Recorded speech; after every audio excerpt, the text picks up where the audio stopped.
Pastor Ted Haggard was one of the most powerful, charismatic, evangelical leaders in America. He was also leading Secret Life. We had gay sex. I've never had a gay relationship with anybody. Ted Haggard is here today. It was like I had this world of being a pastor. But then I had this other thing inside of me, which now I'm so grateful for. And I laid on the floor and I said, oh God. In the name of Jesus, we release. He came after me and I felt on the inside of me, one of my dad's employees, because of the position that I was in, this is an opportunity to be free. I just wanted to act on it. The time that you laid down in the church, we're saying to God, I wanted to fulfill it. do whatever. Whatever. I'm just a guy. I was having homosexual temptations. And Did you think, and do you think you're gay? no, I don't think I'm gay. I did wonder about that. When I went to therapy, I said, I need to know, am I gay? Am I straight? My first therapist said, you are a heterosexual with homosexual attachments. Suck it, Jesus! But I wasn't sure what that meant. And then, Nor am I. Yeah. Nor is the audience. Nor is, and Yeah, certainly exactly. nor are the gay people watching Well, right now. I was so deeply in love with my wife. Our intimate relationship is wonderful and very satisfying. But I had this other thing going on inside of me, too. In my pants. 7th grade boys playing around. Okay. It wasn't serious. It was playing around. But how can, but how can you, Ted? I know. How can you deny who you are, what you are? We shouldn't appear to be one thing and actually be another. We'll meet Yep. Ted's wife of 30 years who said, I won't divorce you when he begged her to. Your relationship with him in the bedroom was satisfactory to you, that you didn't think that there was something else going on. We had an amazing relationship, a highly intimate, woohoo relationship. Yeah. And we had a great sex life in the grocery store almost daily. Although I will say that there were times when I felt a part of Ted deeply. I felt all the pain that you can imagine I would have felt. A really good sexual molester is going to make it pleasurable. Suck it, Jesus! You have the potential of a lifetime and you are squandering it. Ted, I think I can help you with this situation. You have two options. Continue in a lie and let all the shame be for nothing, or make a monstrous impact for the greater good in your community. After all, I like a lot of what you're saying now. Do you think your religion is forcing you to suppress a fundamental part of who you are? It did. No question about it. I think you are well aware of the damage that is done to the gay community by preachers and hypocrisy, having experienced the stigma we have firsthand. And I'm glad that you recognize what this makes you. So is it fair to describe you as a hypocrite and a liar? Yes, it is. Yeah. But that is the only logical outcome of the church's insistence on declaring war against homosexuality, isn't it? You can show that. Do you think you owe gay people an apology? Absolutely. And I do apologize. There's men and women, gay and lesbians. I'm deeply sorry for the attitude that I had. You have apologized and even taken some very serious steps that I have yet to ever see evangelicals take, ever. I think that's more fairness than I have ever been able to expect from the church, so I'll be very fair to you in return. A lot of people aren't getting what you're trying to say here. Do you still think it's a sin to be gay? For me. For you, if either it's a sin or it's not, right? For me it is. With my belief system, I believe that I need to be faithful to my wife. It's not that you're trying to push a double standard. You're simply saying, or so I hope, it is a sin for you because then you'd be going against your wedding vows, which you made before the God you believe in. And I understand that. I'll respect that. But everybody has their own journey, and people can judge me. I think it's fair that they judge me. Why not just live as a gay man? Because I love my wife. I love my intimate relationship with my wife. I'm not gay. I am a heterosexual, but with issues. And I'll even try to respect that. It won't be easy. Many of us in the GLBT community will find that very hard to do, in fact. But I'll try to. We grow tired of being told what's going on in us by judgmental people who make huge judgments on us.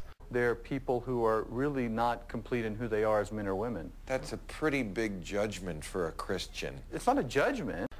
But it is a judgment, and it's a lie to say otherwise. Even if you try to hide behind a book that says so, you need to really own up to what you believe. We don't have to have a general assembly about what we believe. We don't have to debate about what we should think about homosexual activity. It's written in the Bible. Nobody's born gay. There's no scientific data that proves that anyone is born. There's no gay gene.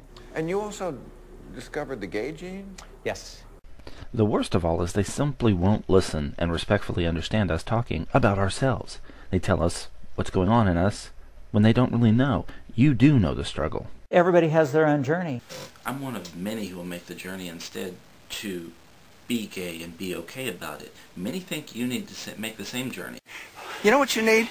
I need a wedding! This is not a masquerade. This is real life. There are steps to becoming a queen. I'm sorry. How many? 4! I will require the same respect from you, not just in words but in action. You don't have to be gay, but you do have to hold responsibility nonetheless to help correct the harm you and your community has done to us. Stand up in the Christian community, help us fight our fight. Stand against people like Rick Warren and things like California's Proposition 8. Stand beside people like Gene Robinson and preach and teach acceptance and tolerance of us, and not just this love the sinner, hate the sin crap, because you should know better, and they should too. Teach them respect. Do you think God is accepting of you the way you are now? Absolutely, I do. And I believe God is accepting of everyone. Regret standing before your congregation and making comments about homosexuals that created this cloud of confusion about gay people? We were not hateful in our speech. Now, you see, you make that step to say that at least we're accepted by him, but you need to go that extra step to realize no evangelical ever admits being hateful in their speech. I don't hate them. God hates them. But it is hateful. Don't hide behind some book. You chose the book, therefore you need to own up to your own doctrine. Listen to me, that may be all fine and dandy, but you still have a lot more to learn before you become a full-fledged queen, my dear. Step 2. Try really hard never to say things like, Moral purity is better than immorality. or, Evangelicals have the best sex life of any other group. And definitely don't say things like that very lispy like you just did, because it comes across very, you know, gay. But I am not gay! What was Streisand's 8th album? Color Me Barbara. Stud. Everyone knows that! Everyone where? The little gay bar on the prairie? oh, and you might want to watch the creepy talk around young boys, like in this scene from Jesus Camp. I say, use your cute kid thing. Yeah, that was bad. Step 3, we require you to pie at least one intolerant person to show your solidarity with us. We were going to go on a crusade across the nation and try to do away with the homosexuals, and And step 4, I like some of what the women in your life are saying. Listen to them. Women often say some killer shit. We have to have the freedom to be able to make choices about our lives. So support the choices of those who are openly and freely gay. And Ted, there's something you're going to have to realize. I believe God's ideal for us is to live in heterosexual monogamous marriages. I just believe that. Didn't ideals get you into this mess in the first place? Didn't the pushing of ideals create so much incentive for these lies? Perhaps ideal pushing isn't a good idea. Perhaps ideals are lies. Your daughter seems to know this. Prior to the scandal, keeping faith was important. I always was very in touch with my humanity. I always felt like a flawed human being. I questioned my salvation all the time. And now, seeing a man that genuinely loves God and yet is genuinely human gives me hope. See what I mean? Screw ideals. I think it's an ideal, just like I wish there wasn't divorce. And so an ideal is that there not be divorce, but there is divorce. I never fell away from God. I fell forward. And I'll agree, but I fell even more forward, not less, by being exactly who I am with all the pride I have. That is what I need you to realize, know, and enforce. And if you can do that, we in the gay community will completely embrace you and your choices. And if you don't...